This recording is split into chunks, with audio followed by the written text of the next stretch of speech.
All right. Hey, welcome everybody. It's 7 o'clock. Sci-Fi Distilled. Welcome back. Hey, we already got 6 people watching. All right. Good. Well, one of them's me. So One of them's you. hello. Oh, there's Chris. Hi, Bill. Hi, Martin. Hello, Chris is everyone. here, and Bill's here, and Martin's here. Okay, guys. So this week we are kind of doing a twofold. The Time Machine 1960 and the Time Machine 2002. Now there was a 1978 made for movie TV version. kind of situation, yeah. But And I have a we're not link gonna talk for about that that if one you really. guys are interested. Yeah, but which it was okay for 1978 TV. Yeah. But yes, it was okay for TV. I mean, yeah. But last week when we signed off, we were both like, oh, pretty sure we're gonna like the 1960 version better, and someone has changed his mind. So we'll talk about that. We'll talk about that. So, but before we get into it, I'm sure you got news. I got things to talk about. Things for us to all discuss together as a group, the way we do. First and foremost, tonight I have a very special birthday greeting to Philip Merkel. Captain Phil's son, Philip, is turning 25. Happy birthday to Philip. I hope you have a good day. It's tomorrow. I believe his birthday is tomorrow. Yep. Happy birthday. Happy birthday. In sci-fi book news, Arthur C. Clarke's Childhood's End is going to be given its first ever illustrated edition. Do we need an illustrated edition? I feel like we can read those books okay without having like. Yeah, I mean, you mean so it's like a graphic novel type? I believe so. It just says first ever illustrated edition featuring an award-winning artist, Grace Aldrich. I don't know how that works exactly, but it's just another medium. I mean, there's been several television or movies made of that story. So yes. Most recently, I think it was Sci-Fi Channel did a miniseries. Was pretty good. These things, when you've read the book and then you go back and you see like a screenplay version of it, and I don't know what a comic version of it would be. They never hold up to the original, especially if you read the book first. You know what I'm saying? If you read the book first, yeah. You always say the book was better. The book was better. That's true. But, honestly, with the kids the way they are nowadays, if this gets more kids to read these kind of, all of his work, then more power to it. Knock yourselves out. Draw whatever you want. Yeah, let's move on. Tomorrow is 420, kids. Great day tomorrow. Don't forget the new Broken Lizard movie Quasi will be on Hulu. It's that one it's a Quasimodo one. It's gonna feel kind of Monty Python-esque. We can all go to Mars now, which is super exciting, right from our couch. Jay Dixon, who is an image processing scientist at the Bruce Murray Lab for Planetary Visualization at Caltech, has led a project to build a global mosaic of Mars. They did it by stitching together more than 110,000 images taken by NASA's Mars Reconnaissance Orbiter. Anyone can go look. I will put the link to that in the chat. I went to go look today, and for some reason, I don't know if it's just my laptop or what, it wouldn't load. Like the tools and all the stuff for the map were there, but the map itself wouldn't load. But you guys check it out. Maybe you will have better luck than me. I am not much into reality shows at all, or reality competition shows at all, but I am interested to see real world application of visual effects, and this show has some of that. NBC and BBC are joining forces to put out a new reality competition series entitled Destination X. And the gist of this thing is 10 people get on a bus. And it says the interior of the vehicle has been changed to mislead both the players and the audience. And so they're going to drive around and they're not going to know where they are. And then they have to figure out where they are. What I think is going to happen is I think instead of windows, obviously, there's going to be screens. And like whatever countryside will go by on the screens. But they could be driving in a city or something. I am always interested to see how visual effects work out, like what are real world applications of visual effects. So I don't know, I don't like game shows, but I might check this out just to see what they're doing with this. Just keep in mind that with any of those shows, it's all manipulated. It's all set up. I don't care how reality they say it is. It's not. Okay, it's not. But I want to see what they do with this bus. Yeah, it's And like, what if you get like they have to have a bit of look out, otherwise people get motion sickness. Yeah, whatever. Moving on. The Mandalorian finale is waiting for me to go watch it in, I don't know, 55 minutes from now. It's, and much to my great disappointment, it's being met with mixed reviews. Let us know. We're thinking about covering Mando next month, so let us know if you guys want to talk about it. It is not clear if this is a season finale or a series finale. I haven't seen it yet. There's this one teeny tiny non-spoiler.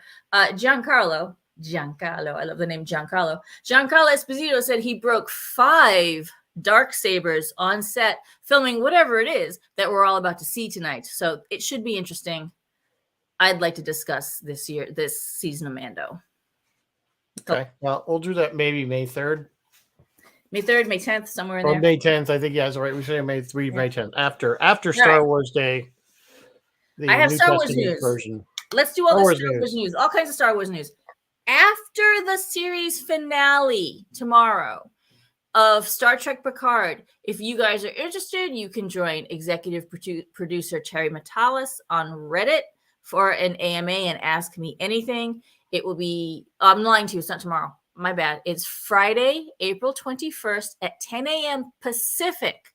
So for us on the East Coast, that'll be 1 o'clock. Okay. If you want the Hand of Apollo ornament from Hallmark, where the green hand has the Star Enterprise, I will put that link in the chat for you. That is available now. Why not Christmas? I don't know, but whatever. They always release. Yeah, they're a little early. Usually they release them in this early summer. It's April. I know. It's early. It's earlier than normal. There's some other cool ones. Like cash grab cash grab. Even if you're not interested in that particular one, open the link. I'll put it in the chat. Open the link and just look at the other ones down below because there's some really cool ones. Trek Movie is reporting, and I don't know where they get their information. I don't know if this is right or not. Trek Movie is reporting that Paramount is developing a Galaxy Quest series. That could be fun. That could be cool. I might be down for that. Paramount dropped the teaser for Strange New Worlds Season 2. And I gotta admit, I'm kind of pumped. Like, it was actually, I was like, okay, I think I'm ready for this to come back. Like, I enjoyed the lightheartedness of that show. Yeah. I'll drop it wasn't horrible.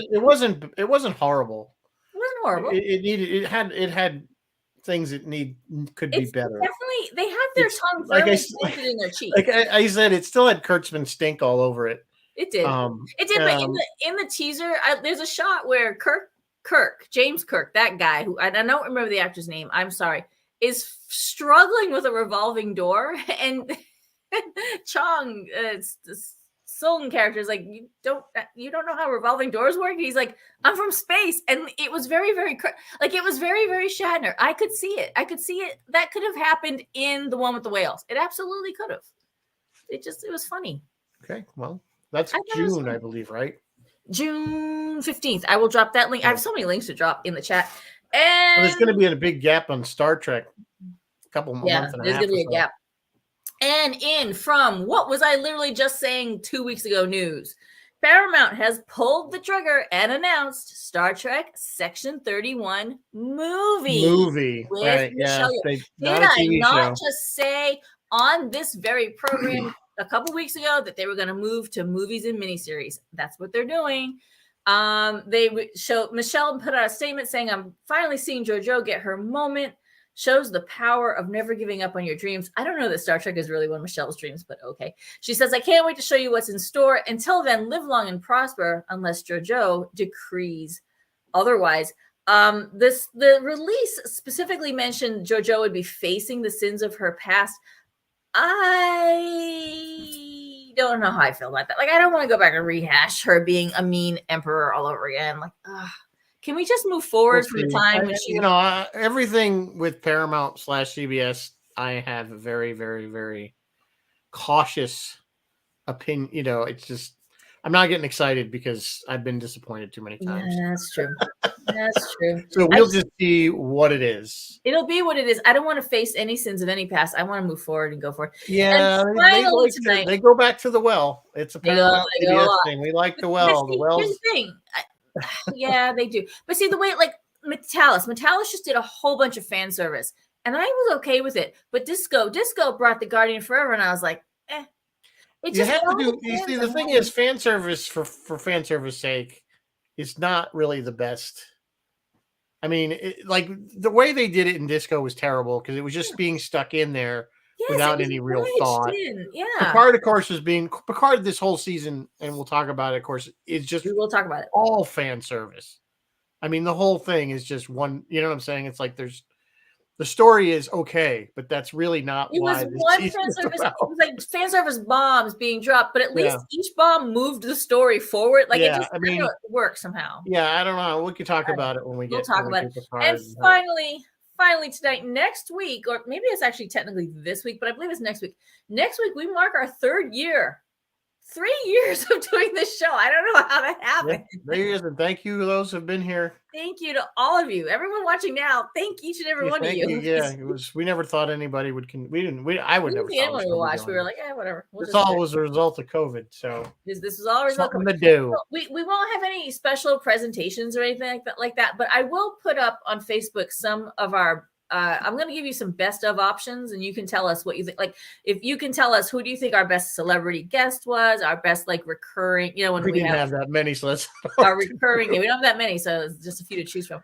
Our best recurring guests, any funny moments that you might remember, and where you want us to go from here, stuff like that.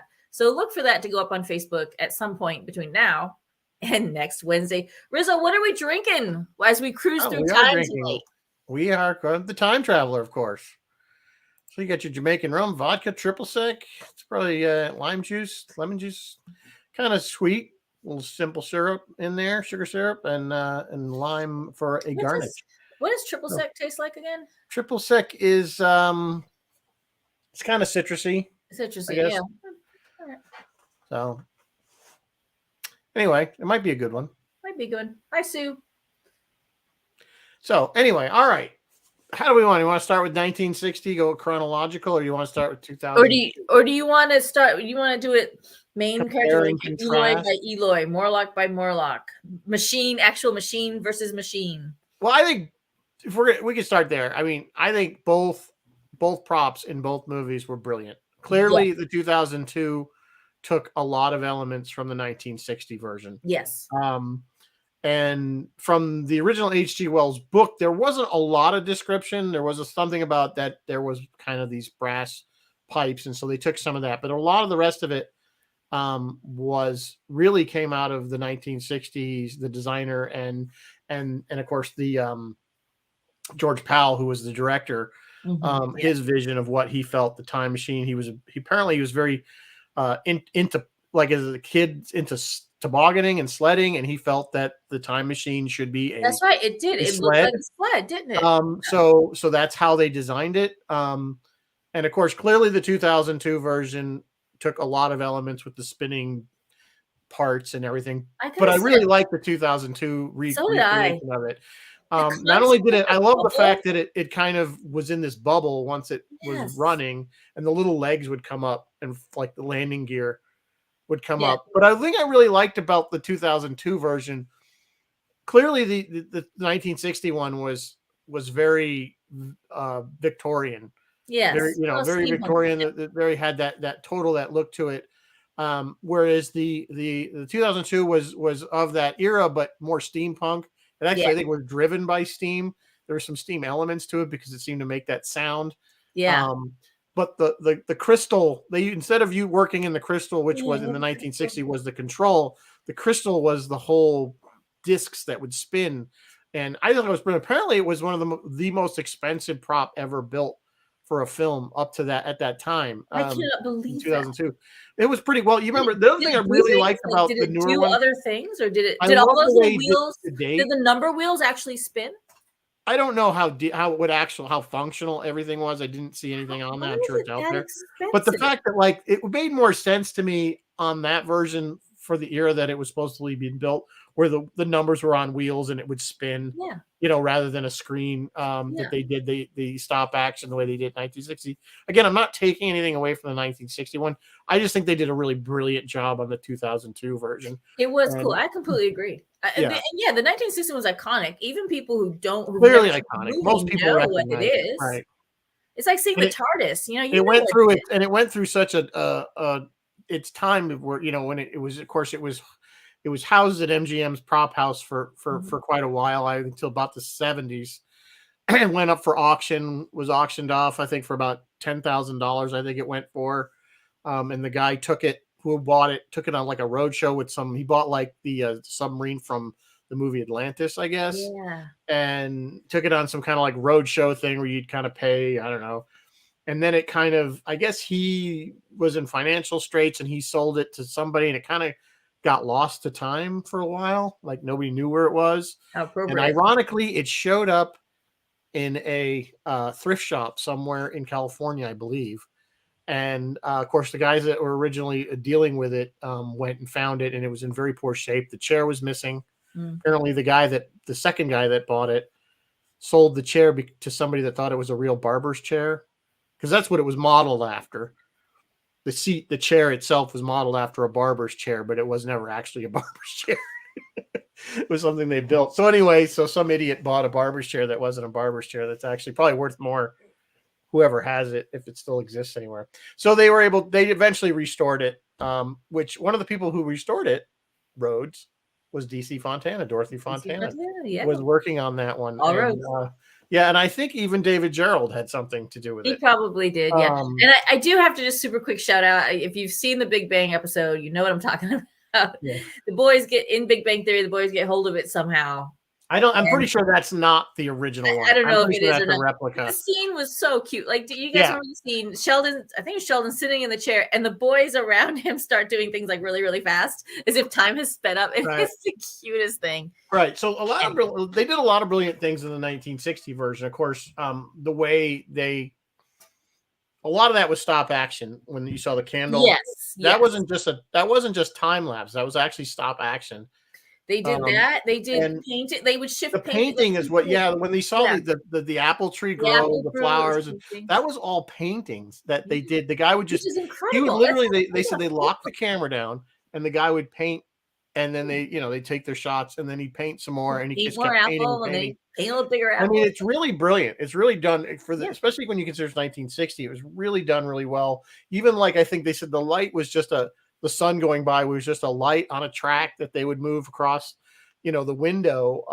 But they did very simple things that we triggered as time passing. Absolutely. The budget for that movie was less than $1 million, but it was I think they only spent $750,000 on it. $250,000, something like that. It was very cheap. It's gross. Whoops, that's 2002. Wrong one. Go to the right one. It grossed over the years something like, it grossed at the time 2.6, but since it's grossed millions more. So yeah, it just genius. It was genius for what it was for 1960. It was pretty. Yeah, and then of course him watching the fashion change and watching the fashion change. They originally were going to bring that all the way into a very modern era where she's kind of like in this George Jetson sort of looking outfit, but that never made it. They only got to the 1960s, which, you think, okay, that was a great vehicle for showing how time was passing, but we all know that probably that mannequin would have been changed. Yeah, the mannequin itself, but still. It wouldn't always be in the exact same spot for like 50 years. It made its point. But it was a good effect, and it got the point across. And I think that was. And they did a really good job, actually, in both movies, when he'd go back to his lab and it would be like dusty and, you could tell time had passed. That's a good, yeah. Yeah. So you guys know the story. I'm not going to go into the details of it, but of course, it's each movie though kind of tells the story a little different. The 1961 is a little bit more telling the story about it's not as action oriented like with that, right? As the 2002 had different, which we get because our audiences of that era, even 2002, remember, is over 20 years ago now. Yeah. That's what sells action movies. Sure, and if they had made it more cerebral, not that the 1961 I felt was so cerebral. The obvious, it was pretty obvious the message that they were trying to tell. Yes. The one thing I did like about the 2002 version is what they brought into it as far as a message, aside from there's a class system and kind of all that, was the fact that time can't be changed, or at least in their opinion, that Because remember, the whole point, the beginning the scene, difference opening is that scene, he builds the time machine. The Guy Pearce version builds the time machine because his girlfriend gets his girlfriend shot dies. and dies, and his fiance was just proposed to her, and he builds this thing so he can go back and stop her from dying, and then which we have a whole scene where he does stop her from getting shot and avoiding that whole incident, but then she gets hit by a car, steam driven. So he realizes, which they could have taken that farther and had him do like multiple times until he finally got the message. Yes, but I think they didn't decide whether it was budgetary reasons or they just decided it wasn't necessary. He gets it after the first time. That's when she dies the second time. That he can't change time. It'll always right itself, which is kind of a theory that, will it, if you could, would a paradox eventually somehow correct itself? So that's why. And then of course he ends up just traveling to see what's forward and runs into. Now I love the difference, of course, in 1960, what's everybody worried about is nuclear war. So of course that's the apocalypse that does man in. In the 2002 version, it's the man blew up the moon by accident. They were trying to blow up. They were trying to blast nuclear. They did say they were using atomic. Yeah. They bombs were to blow. Basically right? It was like a resort inside the moon. They were excavating for. It was for a resort or something. For condos or something. Yeah, and it went horribly wrong, and it blew up, and you had this kind of Thundar the Barbarian. Yes. Thing going on. Which he sees, it's kind of cool because when he gets to 80,000, whatever, where he stopped, he looks up and you can see now the moon has all the debris. Yeah, it has kind of out almost into a ring, which is kind of neat. I like that idea that they didn't go down the nuclear war path. I agree. And came up with a different reason, more of an environmental. It was still man's fault. Yeah. That happened because of our arrogance and stuff. The other thing I really want to talk about the 2002 one, which was my favorite, really my favorite character is Vox, which is Orlando Jones, who is he's the AI in the museum. I assume he's like in the museum, New York Museum of History or Natural History or wherever. And he, of course, meets him in modern day, so to speak, 2032 or something like that. I think he finds himself. So he has this conversation with him. And ultimately, 800,000 years or whatever it is later, he's still there. Yeah. What's left of him.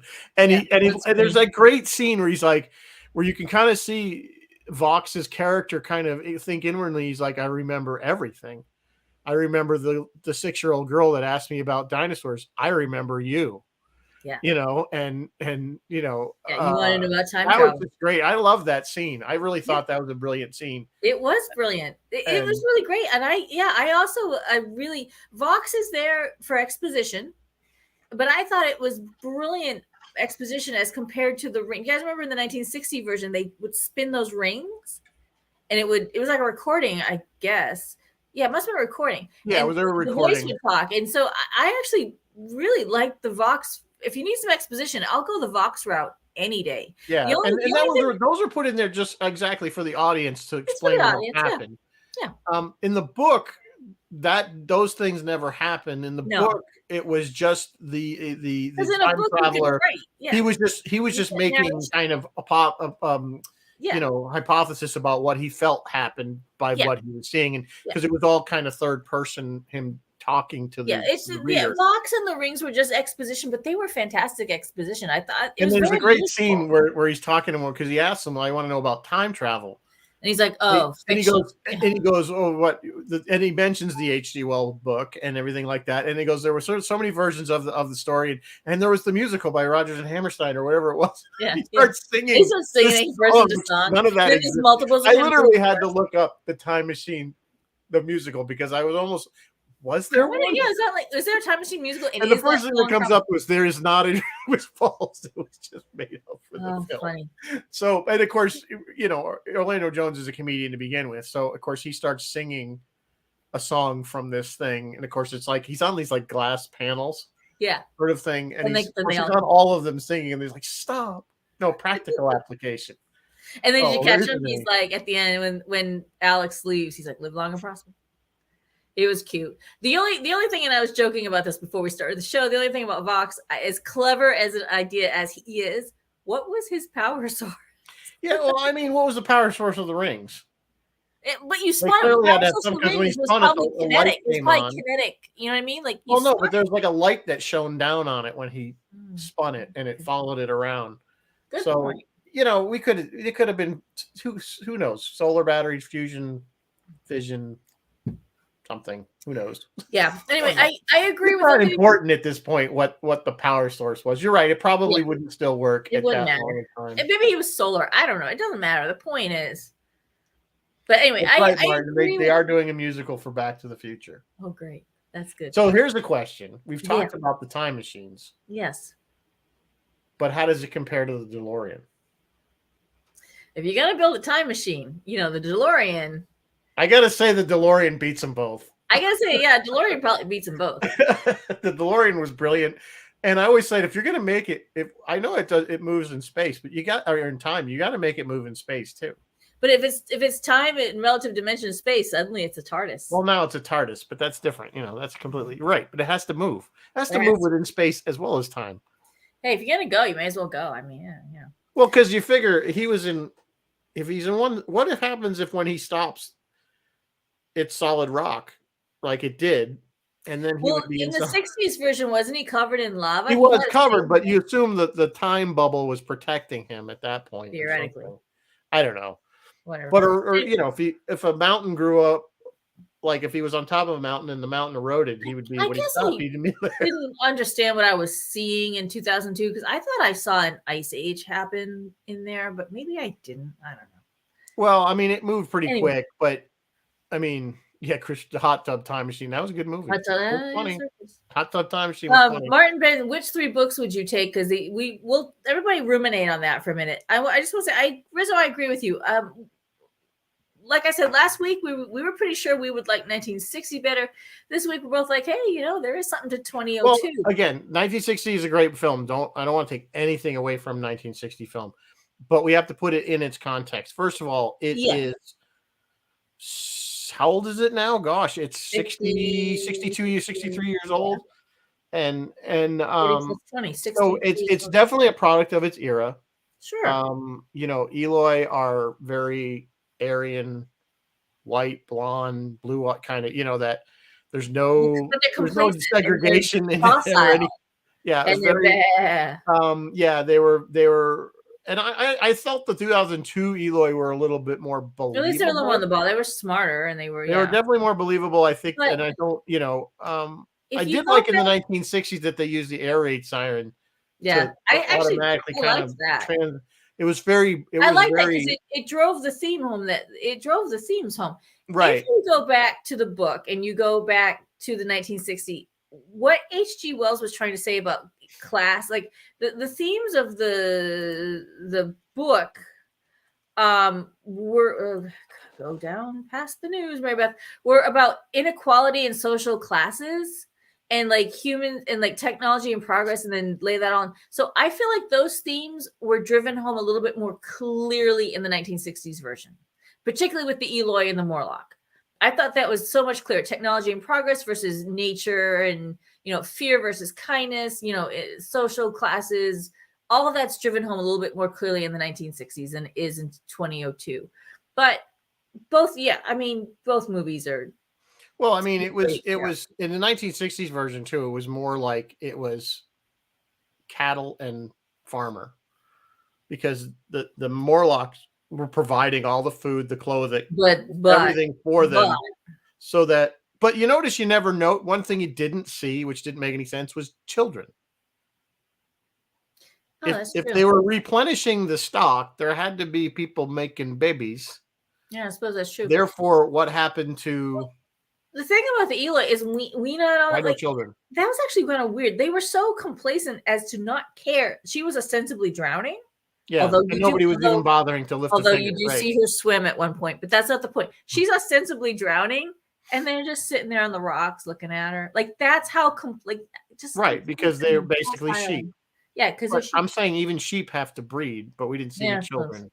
Yeah. Because at least in 2002, they had a culture. They At were least they were kids. Yeah. closer This along was- to what and to Native that American. was that young lady, that You know, actress of who's that Bill kind of. They Nye's were brother, They right? seemed tribal or whatever. They had made some Maybe not. progress. They lived. I don't know why they decided to live on the side of a cliff, but Yeah, that part's a little weird. it was weird. But it was visually interesting for nothing else. But I also think it made more sense that they wouldn't. You know, again, they had more heads on their shoulders. They were not going to just walk into the Morlock cave, so to speak, and become slaughtered. Although they didn't know what happened to anybody, they just knew that they didn't come back. Well, you know, But they were captured. They didn't just walk in. They were these, and they kind of explain it that the Morlocks had a caste system. It wasn't just yeah, they the were all the Morlocks same. were a There was the little ones, more. the hunters that could go Yeah. outside in the daylight, and then there's the What was Uber the Morlock, kid's which we name? only saw one of, which was Jeremy Irons' character. Oh, it is his. Okay, yeah. Sorry, Mara, the young lady he meets in 2002, the Yeah. Guy Pearce version. He meets a young woman named Mara. That's her real life brother playing her real life. Yeah, and what they did is they took Weena and split it into two people. They did two people. Mara Yeah. and the little brother, and so you had the kind of the same person in split into into those two characters. And admittedly, the character was changed quite a bit from the book. In the book, it was more of a father-daughter relationship. In both 1960 and 2002, that's a little bit more of a romantic relationship. Oh, clearly romantic. Not in both important. of them. Not Yeah. important. Yeah, so it was just little changes. Like I said, the changes they made between the two films, I don't think were anything that like, oh, that just made it so much worse or so much better. I think they were both fine in their own right. It depends on what you want out of your H.G. Wells. Some True. people read H.G. Wells for his themes, and the points he's making, and some people just read him for his adventure. I mean, he cranked out 20,000 Leagues Under the Sea. He cranked out War of the Worlds. And you got to think, this is the first, by the way, when he wrote that, this was the first time we saw time travel. Yeah, by with a a machine. machine. Yes. Previously to this, it was you could dream about it or you could pretend. Right, but it was the first time somebody conceived of a machine that would take you forward or backward in time. This book was actually groundbreaking for its day being 1895. The concepts and the stuff that the ideas he puts forward in this book in 1895, which some of it's still applicable today in 2023. Yeah. I know. I think H.G. Wells was the time traveler. Maybe H.G. Wells. Sometimes he seemed to be way ahead. In the 1960s version, the character's name was George Wells. Correct. Martin's is asking if Jules Verne did. Oh, Jules Verne. I'm sorry. Yeah, Jules Verne did 20,000. Sorry, my bad. Hang on. There was another book. Did he do some kind of underwater book? Did H.G. Wells do underwater books? I don't know. War of the Worlds, Invisible Man, Island of Dr. Moreau. No, wait. Sorry. I've gone rogue. Hang on. He wrote a lot of cool stuff. He wrote a lot of great books that we shall be reading. Where's the bibliography for this guy?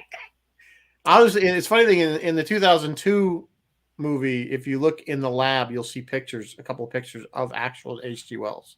And we did mention that it was the grandson, right? No, we didn't. Please tell everyone about that. It was H.G. Wells' great grandson that actually directed the 2002 film, which was kind of really cool. I think that gives it a plenty of street cred on its own. It's Simon Wells, and actually he had to take a few weeks off because he was suffering from exhaustion from working on this film, and had somebody else fill in for a few weeks. But yeah, I mean the fact that his great grandson directed this is kind of, I don't know. I think that cool. It just gives it some. I know he has no direct connection probably to his great grandfather as far as any inside knowledge. I'm sure he probably never met his great grandfather. Most of us don't. I mean, I was lucky enough to I have a very, very brief, slight memory of my great grandfather. Just basically one particular time, but so I doubt it has anything to do with it. But the fact that it's in the family legacy is pretty cool. Oh, let me put those links. Keep going. I need to put the links up that I promised everyone. You should put the links up. I'm just reading some of the comments. Talked about half an hour ago. Yeah. So, so what else? So I feel like we've been focusing a lot on 2002 and less on 19. Well, I guess not so much, but what what else can we say? The 1960 version. No, one thing we were talking about before the show is tell us, see if you guys agree with this. Rod Taylor kind of looks like who do we say look like? I'm already drawn a blank. Robin Williams. Robin Williams. we both agree that you think it's in the chin and the eyes. We think he does look. That that is an Australian actor. Well, Robin Williams looks like Rod Taylor. I guess you could look at it that way. Yeah. Yeah, that's an Australian actor. He's a little more unknown. They were looking at a couple big names for the parts, but then they decided to go with, more unknowns because they wanted to pour money, even back then, even in 1960, they wanted to pour money into the effects. So, hey, it seemed to have worked. I think the effects are classic, and I kind of think they hold. I mean, you're right. They look dated and cheesy, and yet they still kind of hold up. They look, for the era, they look really good. I mean, yes, by today's standards, of course not. But I mean, we're talking how long? I mean, but I still think the stop action animation looked really good for any of the time travel stuff. The miniatures they did when after the bombs had dropped and the lava started to flow through the city. I mean, it was clearly a model, but it looked pretty good. A couple of the city, some of the destruction was it was like toys being destroyed. Yeah, I mean it was kind of very Godzilla-like. You got the gist, right? But again, I mean we're talking 62 years ago, so 53 years ago. So I mean we can't expect. And it was only $758,000 to make the film or whatever it was. So we can't. By contrast, 2002 looks great. To this day, I think we need to talk about the Jeremy Irons character because that is something that 2002 had that 1960 did. Right, the Uber Morlock. Right, because he actually explains. He again is kind of another he's explaining some of the things that happened and why they happened. And he, of course, the other thing he has is this mental ability. He has like telekinesis. Yeah, he's kind of psychically. So, but did you notice there was a couple of they did again some parallels, like when they have the big battle with the Uber Morlock, and then the battle that Rod Taylor had with his Morlock. Remember, he eventually hits him, and he at the end and he knocks him out, and then he goes forward in time, and you see him fall apart. Yes, they kind of does the same thing. We see that similar thing happen in 2002.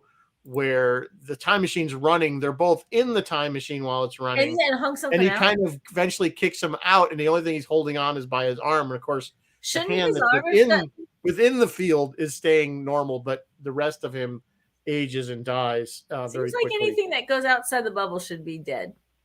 Yeah, well, he did. Or knocked off or something. Yeah, because it would think, but it was a cool effect anyway. Yeah.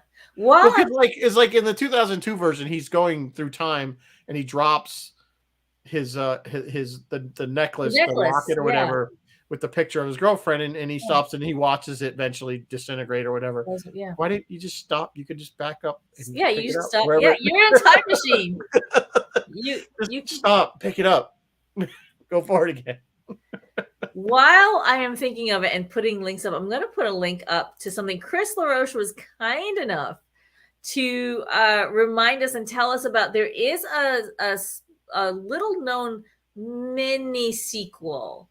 It's called to this. It's not really, to be clear, it's more of a documentary on kind the of documentary, yeah. It's little within it. There is a small scene at the end. Yeah, there's like little skits, where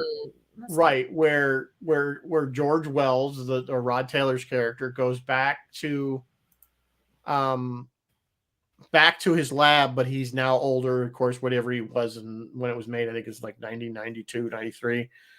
And he meets David Philby again, who's just about to go off to war. Yeah. Because if you remember, he finds out from his son that he dies in World War I in a plane crash on the shores of France. So he gets there just shortly before he's going to leave for France to try to get him to come back to the future with him. And of course, there's like a scene with the two of them, and it's really neat. And of course, he doesn't go. But you say he's gonna try. He says, "I'm gonna try again." So that's because he got a time machine. Time machine. So it was an interesting scene. It was interesting hearing those two guys talk about doing that scene and how they really hadn't seen each other in the 30 years prior to that. And it was just like going home, like they just clicked right into their characters, and it felt like they were back on the set of MGM making the film. Apparently, this was Rod Taylor, according to at least what he said. This was a pretty impactful film for him. He's always is like one of his favorites to always remember, and he always, yeah, because this kind of catapulted him. For the Time Machine. Yeah, like I said, he was kind of unknown, and this got him work. So I want to thank Chris LaRoche for reminding us about that, and I want to thank Chris Rousseau for coming up with that link. Yeah, so you can rent that on Amazon for a couple bucks. It's worth it if you're interested. It's worth $2 to watch it. I did that this afternoon. There's a lot of good information about pretty much a lot of stuff we've talked about already in there. Stuff you didn't know about. In fact, I didn't know about how the Time Machine itself, the prop itself, had gone through so many. And it was sad. The small one. Oh yeah, they had. Remember the one that the experimental one that he sent forward in time. That of course was lost to time because it's just endlessly traveling with a cigar at its helm. Bill Sotek was that one. Yeah, George took that home. That was his souvenir, George Powell. And apparently there was a big fire, I guess, in the area or something. It was like a forest fire anyway, and his house burnt, and he lost that among other things. So that was lost to time. Unfortunately, it was destroyed. But it did spark a lot of people to build. I guess there was a lot of people building models of this. Somebody built one about the size of a fly. Oh, a little tiniest. Like somebody said, somebody built one about yay big. And I think it was, I don't know, it was the guy that the production people said, oh, you can never build one any smaller than that. And so the person said, oh, yeah. And they built one that literally was the size of a housefly.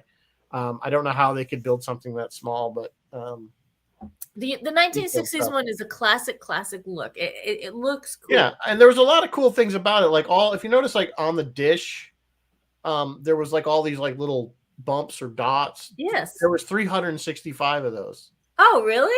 One for each day of the year. So that was kind of a thing that they did. So stuff like that I thought was pretty cool that they added in there. Of course, everybody thinks that the control didn't actually control the wheel, the disc. That was all done off camera. To the spinning part. Yeah, in fact, it was mentioned that was used in Cosmos, the TV show Cosmos with Billions and Billions there. What's his name? I know who you mean. Carl Sagan. Guy did Cosmos. Why? Carl Sagan. Apparently, Carl Sagan loved the thing so much because it was like up on a pedestal, like this high pedestal, and he would just sit there all the time, like he wouldn't get out. Really? Take a break. Like he thought it was very comfortable, so he just stayed in it. Oh, that's funny. Apparently, it got pretty damaged on that show, though. I guess even though the prop people, they were told you have to pick it up by its base because it's a prop. And I guess one of the prop people didn't listen and grabbed the brass bars and tore the wiring all out of it and everything. It took hours to repair. And we've learned that lesson at the set tour. Yeah, you got to remember that. Yeah, it's the people. It's like one thing you learn. It's like things are props, not things are props. It's not real. They're not real. Carl said, So if everyone's had to think about it, what 3 books? Because you remember in did they do it in the 2002 version? No, because in the 2002 version, he never comes back. Yeah, he never went back. Because only he uses the Time Machine to blow up the Morlocks. He pops back and he grabs 3 books, and they never say what 3. They never say what 3 books, and that was one of the things that Philby says is, "What 3 books would you take?" So, what 3 books would you take, Mary Beth? Oh, probably some kind of medical. So like book at a there's no doctors or hospitals, it looks like, in the future. Yeah, but that's how that would only do you so much good. I would think basic first aid would be some kind of like homesteading book, like how to grow every single plant and how to keep chickens and all that crap. Farming, animal husbandry, sure. How to graft trees and crap together so you can grow blueberries on your cherry tree or whatever the hell they do nowadays. Yeah, I mean, that would be the practical thing. Something about, Well, what would I bring? What would I just bring? I mean, I don't know. I'd probably grab a couple Star Trek books. I don't know. I really need to think about that. Well, it's the old adage, if you're stuck on a deserted on a island, desert what island, would you Yeah. Yeah. what would you bring? Yeah, I mean, the practical thing would be grab books but one would assume that the rings Yeah, there you was would more assume than the rings just had information. basic, there I'm would be guessing more. Orlando Jones had Certainly, information. well, we saw that in the 2002 version because we see that when he does go, Yeah, because yeah, He's got Vok. They take one of his little panels and they put it yeah. out And the kids outside, and he's he's telling stories. teaching, he's reading, So or maybe Vox. So if well, we had it was Vox, Huckleberry Finn is what he's yeah, reading. he's reading Huckleberry Finn. That's right. So that was the nice thing about the 2002 version is that that knowledge of man wasn't lost because Vox has it all in his head. He knows everything. So let's assume we have a Vox to take care of things like homesteading and how to grow plants, how to keep chickens, and basic medical knowledge. Well, you wouldn't need any books because he has them all in his head. Well, you wouldn't need any books if he had them all. Yeah. So, but would I bring a book? I'm just trying to. We had a book episode and I had all my books here. I don't know. I really don't think it's important. I think the point is that we always wonder what he would have taken. Yeah. I always felt he would probably take something, some kind of science book, but I've also felt that he took some piece of classic literature. At least, that's what he would have taken. But yeah, that would be that's what I felt he took. That wasn't probably War of the Worlds and The Invisible Man, or The Island of Dr. Moreau, which was the other H.G. Wells books. Yeah, I don't know. I mean, do you bring some Dickens? Do you bring some, do you want something with heavy morality? War of the Worlds? I mean, where do you want? I don't know. It's 3 books. To me, it really wouldn't matter because you'd be, no matter how great a book it was, you would be sick of it pretty quick. One, yeah. I mean, so that's how many times could you reread that you can reread and reread? How many times could you reread the same book, even if it's a great book? So I don't know. An anthology, maybe? I don't know. Yeah, right, Bill. So same. What music would you bring? With you if you could only bring a few songs. Again, I don't think if you're limited to such a few, it really wouldn't matter because you'd be tired of it very quickly. It would make more sense to learn how to play an instrument so that you could play. You'd have the songs in your head and just play. There you go. Bring an instrument. Remember that song we used to hear on the radio? Yeah, there's no radio. There's no. That's what I'm saying. But clearly there's not power, at least not. Blah, blah, blah. But now, luckily, I know how to play blah blah blah. There you go. So. Moby anyway, Dick. So yeah, we don't know. It's again they purposely left that. They left that ambiguous to the viewers to come up with what they would think that he brought with him. Like I said, in 2002, he never went back. They left that part out. The only thing they did was they did that kind of that parallel scene at the end where you have his friend. Yes, they did. Yeah, that was kind of cool. They're walking and they're kind of walking in the same space and saying, well, hopefully he's somewhere happy, whatever. Yeah. And he is. He's found his thing. Now, interesting that's David Philby of the 2002 version, and that's played by Mark Addy. And Mark Addy, we've seen him in a lot of stuff, but most people in this group would recognize him from Game of Thrones. Yes. So, but he was also in The Full Monty, which is hysterical. If you've never seen that movie, you got to go. Mark Addy's been in a bunch of stuff. So he's So we were mentioning roads. So DC Fontana was our one road, and in not a lot of. No, it's not our one road. Huh? Because you also have what's his name there. Well, that's what I'm getting to. Not a lot of roads in 2002. At least nothing that jumped out at me. Unless I missed something, and I may have missed something because I don't always get everything. No, there wasn't anybody obvious. Yeah, in 1960 we had, and let me get his name because I've forgotten his name twice already. This poor man. His name is Whit Bissell. Whit Bissell. He in the movie he played Walter Kemp. In The Trouble with Tribbles he played Lurie. Commissioner. He also played in the 1978 TV movie, which I have a link to if you guys want. It's on YouTube. And I'm not going to link it. Just go on YouTube and put it in the search bar. The 1978 TV movie Time Machine. And Whit Bissell also did Time Tunnel. Right. And then also Jim Danforth. Interesting enough, before you jump off of him, he's in this Return, the one we were just talking about, that they do the scene with Philby. He's actually narrating what happened, that George came back to try to get Philby to go to. So he's there. He's narrating it as if in that character. Walter. Anyway, good. Okay. Sorry, just wanted to throw that out there. No, I'm done. That's all I got. We got a ton of behind the scenes. So from the 2002 one to the contemporary modern Star Trek, tons of behind the scenes work. As always, there's always a minimum, but I don't list them. I feel bad. I should be giving them the credit they're due. But we'd be sitting here for like 20 extra minutes every night while I rattled off like 97 VFX guys. That's right. Doug Jones was in the 2002 version. Oh, I knew that was the other one I was trying to think of. For you, Doug Jones. That's right. I was memorized. I said, "There's another connection." I can't remember. I remember seeing it in the credits. He was a Morlock. In true Doug Jones fashion, I'm sure he was covered with 9 tons of special effects, makeup, and stuff, playing a Morlock. Right, and like I said, in 2002 they had like 3 versions of Morlocks. Yeah, I know. They had the ones that could go out in the daylight, and they were the hunters, and then they had the workers that worked inside, to do whatever. Yeah, and then there were just a few of the Uber Morlocks that were the ones. And then there was Jeremy Irons worked on their brain. It's a weird spine, like with a weird. Yeah, he had like this weird spine sticking out. Spine situation going on back there. Yeah, he was kind of scary. Yeah. Played effectively by Jeremy Irons, who usually plays kind of a creepy dude. Yeah, he plays a lot of meanies and creepies. Yeah, so it worked for him. Yeah. You go, Jeremy Irons. Well, all right, kids. What do you think? Sebastian Cabot, wasn't he like the butler on The Courtship of Eddie's Father? Maybe. That's very possible. I got to look that up. Sebastian Cabot.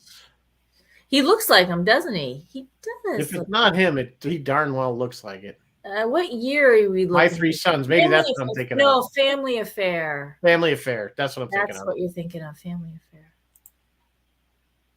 He was also apparently in what did I just say? Some of those old TV shows, 1920s stuff. Rowan and Martin's laughing. Everybody was in that show, I think, at some point. The whole world was in that show. We need to cover that show on this show. The Time Machine. He was the narrator of Magical World of Disney. Oh, okay.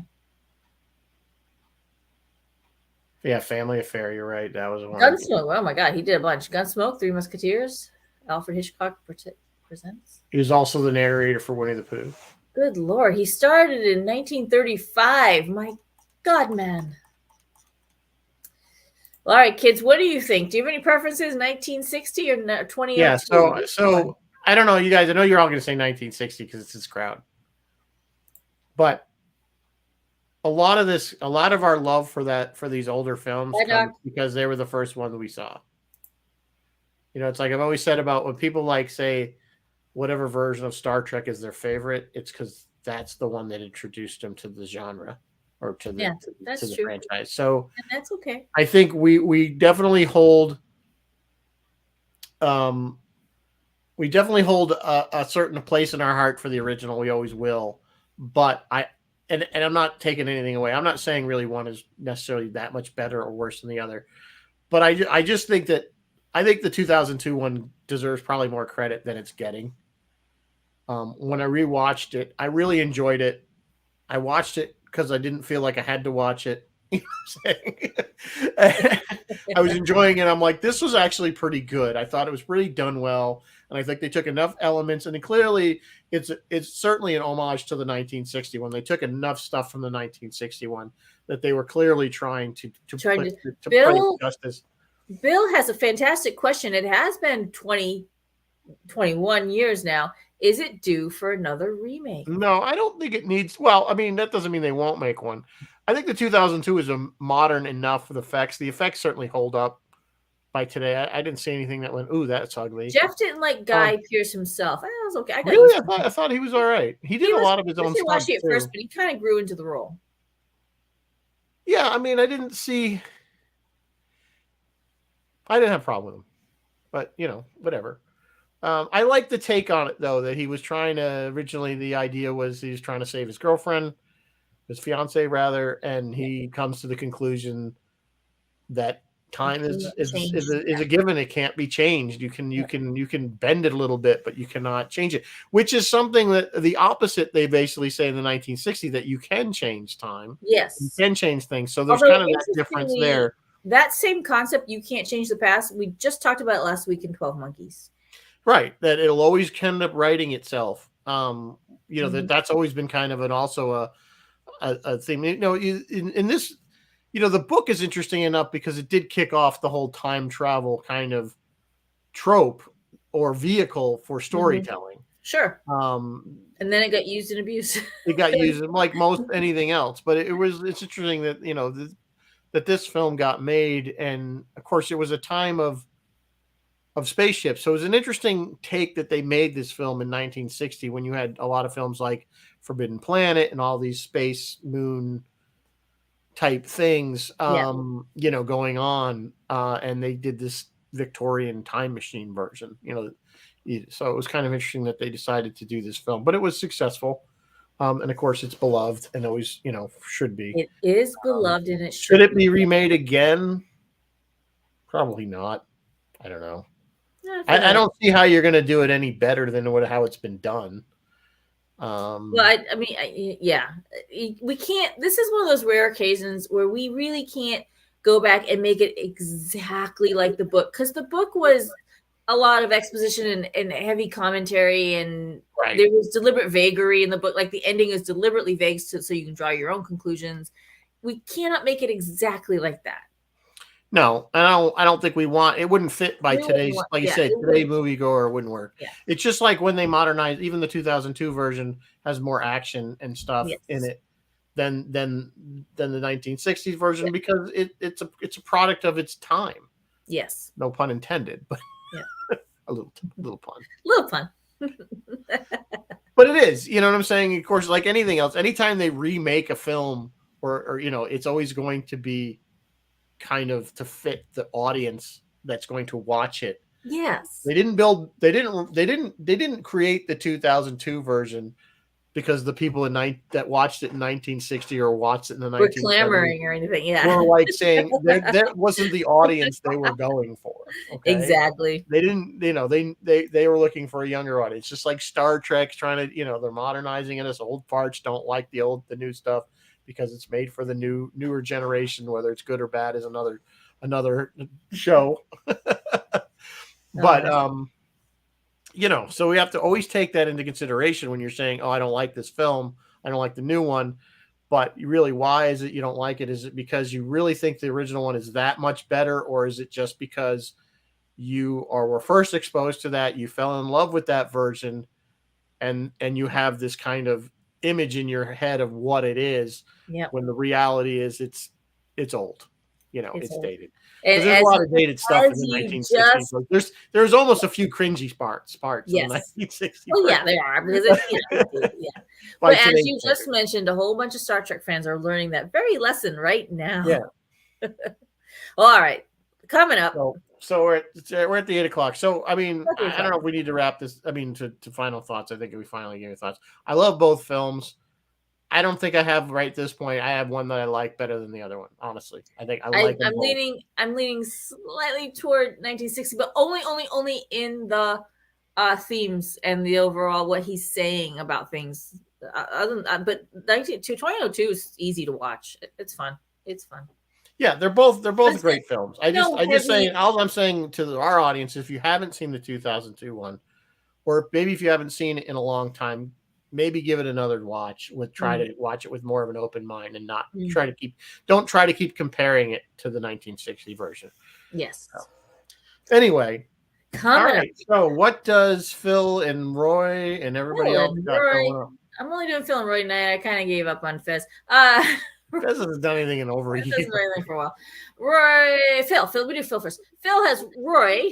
Phil has Roy coming on, and Warren Friedrich coming on to promote their Space 1999 con in Calgary tomorrow. I believe in the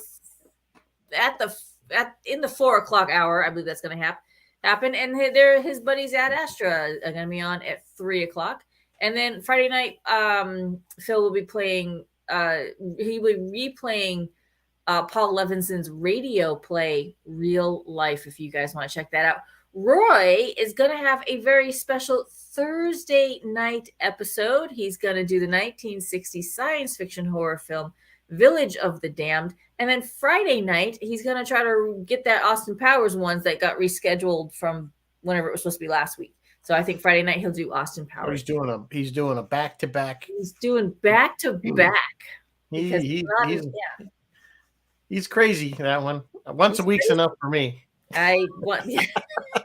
No. Here's the truth. Look, now Rizzo, let's call it like it is. Once a week's enough for our audience. Well, for everybody. Nobody needs. I'm surprised that we get people watch every week to begin with. What are we doing next week? Did we finally decide on one? I think. Well, what do you guys think? You want us to do more? Keep on the time thing because I was thinking to finish April. Yeah, I was thinking. I'm thinking Final Countdown. What do you guys think of that? How do you feel about? I'll let that settle for a second because it takes. I know there's a delay. So is the Final Countdown? What was our other options? Millennium was the other one, and Looper. So out of those three, clearly I've only seen two out of those three. Yeah, Chris LaRoche wants a clip show. I would love to put together a clip show, Chris, but that's a ton of work. Yeah, it's a lot of work, and I don't have time. I'm very busy at work. Neither was our time. Oh, Bill, what Looper. I would have thought everybody would have jumped on the Final Countdown. Yeah, I thought you guys would all be like, Final Countdown. No, Sue wants another one. Chris LaRoche saying Final Countdown. They got two. Martin wants Final Countdown. Martin Final Countdown. Like Bill, I figured Final Countdown. I had a feeling it was going to be the more popular one. Bill, you got outvoted. I'm sorry, but they do love. She also loves Looper. All right, we're going to 1980s meets Pearl Harbor. I guess. Yeah, basically. Yeah, I guess we'll do Final Countdown. We can always do the other ones at another time. We will. It's not like we'll never do them. No, it's we've done this for 3 years. Next week. So, all right. So 3 more years. I don't know if we got an hour on the Final Countdown. We'll find out. We'll talk about other things. And then coming up in May, I think we are going to tackle Picard. Right. After that, we're going to do, May 3rd, we're going to do Picard season 1, 2, 3 all in one show. And we might look at Mando, too. We're going to look at Mando the week after that, I think. All right. So if you haven't watched those series, watch them. Get them watched. There's going to be spoiler-orama. I am excited to talk about Picard because, damn. Yeah. Picard, strap yourselves in, folks, because Picard's going to be a rough ride. Show. There's a lot to talk about. Just in season 3 going to be a rough ride. So just don't, it's not going to be a love fest like it. As Phil, I was talking to Phil Merkel today, and I was like, but people are loving season 3, and Star Trek needed the win. Like they needed that. They needed people to love it. And Phil was like, yeah, since season 1 and season 2 basically shit the bed. Yeah, well, they haven't put out. I mean, they put. I shouldn't say, but Lower Decks is great, but a lot of people don't like it because it's not Star Trek. If I hear that one more time, I'm like, no, it's Lower Decks is very much Star Trek. Star Trek. It's just poking fun How many times have I said you have to know Star Trek inside out backwards? To me, if there's a fan service show, it's Lower Decks. Can you imagine if Mike McMahon and Terry Matalas got together and did a show? It would be well. I mean, I'm unreal. Curious to see how. Remember, they're going to do the crossover between Strange New Worlds and Lower Decks. I don't know how they're going to do it. It's going to be live action. It'll be actually Tawny New. Yeah, I know, but it's just they're two different eras, are 100 years apart or more. It's science fiction. We just well, I know. I'm curious to see how they're going to do it. I'm not saying they can't do it. I'm not saying it's impossible. I'm curious as to how they're going to do it. See. We will find out. It better be a comedy episode because I want to laugh. Sure it will. You cannot have that one be serious. You can't have those two run around on the Enterprise. It's going to be like the Discovery Tribble short.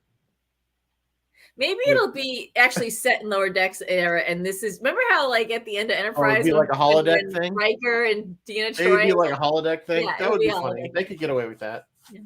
That might be funny. Get a life. Jeff just told us to get a life. All right, kids. With that, get a life. What's our life? We have lives. That's madness. Anyway, all right, folks. Yeah, after 8:00, time for some Mando.